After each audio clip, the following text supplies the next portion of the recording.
I'm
going to now introduce the Welcome to Country and call upon Brother Shane to welcome you to his home.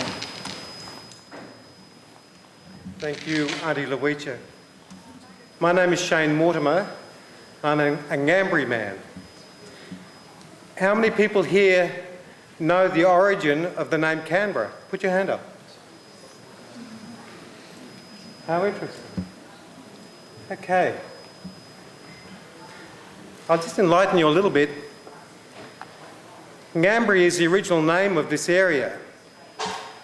I am very proud that the national capital is named after my people. In 1832, because the new settlers couldn't pronounce the name Ngambri, they officially called it Kambri, K-A-M-B-R-R-I. Then, in 1913, Lady Denman, wife of the then governor, proclaimed this town to be Canberra, and that's how the name was derived. Ngambri, in our Wolgaloo language, means cleavage, space between the women's breast. Mount Ainslie and Black Mountain are the breasts of that woman who lies in our landscape. This area is very, very important to our people. Where Parliament House is today is the site of the womb of that woman in our country. So this area means a great deal to our people. I want to thank you, brother, very much for that very moving welcome to your beautiful country. I'm very moved. Now, I'm Lower Joe Donoghue, and I'm a Yankunytjatjara woman from Central Australia, and I'm co-chairing the sessions with my friend Fred Cheney today. I must tell you, I'm very nervous. I've done lots of this sort of thing before, but I'm just so excited to have citizens like you coming to Canberra and getting yourselves involved in the way that you are going to get yourselves involved. And I want to welcome you all to this country. Your voices need to be heard over these 4 days, and we all need to listen and to listen to each other. Ladies and gentlemen, like Loach, I have a tremendous sense of anticipation about these next few days. My name is Fred Cheney. I joined with Loach as a co-chair, and our anticipation, of course, is that over these days it is your views that will emerge as the outcome of this meeting, and we await that with terrific interest. I've been asked by people, well, what's the end result? And I say, I wouldn't have a clue. I said, that's in the hands of the people who are coming here. It's not in the hands of those of us who've been part of organising it.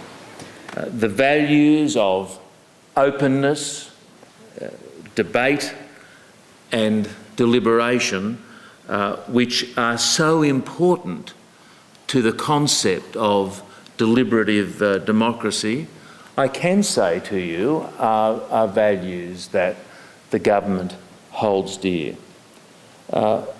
We welcome this initiative as we do similar initiatives that have occurred. And the ideas that come from this Citizens' Parliament, I can assure you, will receive serious consideration from the government. Well, ladies and gentlemen, we've reached the point where we already have an indication from the government they will look seriously at the outcome of your work, which is wonderful. I'd now like to invite Luca Beljononetis to say something very briefly to you. We invest so much in educating our children. To then bestow them with such trite electoral options is a mockery of our collective intelligence, a mockery of our political consciousness. Too much that passes for elections these days is hoopla. Too often our parliaments are reduced to puerile debating, and as a consequence the business of government is unduly compromised. What do I mean by the business of government? Basic public services to start with, whether it be garbage collection or superannuation law. From my perspective as an architect in the infrastructure industry, and this is the crux for me, governments are failing us.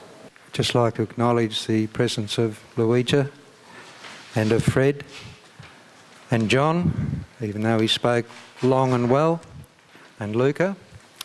But our topic was to unify the country's state laws in brackets so that moving interstate will appear or would appear seamless. In 1856, Australian colonies attained self-government. Each went their own way, and today there's considerable disunity between the states across a wide range of services. Our team decided to focus on the accountability, or lack thereof, of politicians following through on their electoral promises. Most people vote for politicians based on the promises, platforms and policies that are put forward at election time. Sadly, once candidates have been elected, we rarely see them again, and we don't really know how or what they are doing to fulfil their promises. Australia is seriously overgoverned. There is overlap and duplication between local, state and federal governments in many areas. For example, roads, land and water management, education, health, business regulation and forms of revenue raising. We have 3 levels of government, all busy creating new legislation faster than existing legislation is rescinded. The net effect is an increase in complexity and over-governance. Well, I'm to present our team's proposal on removing the state level of government. Thank you for a wonderful start.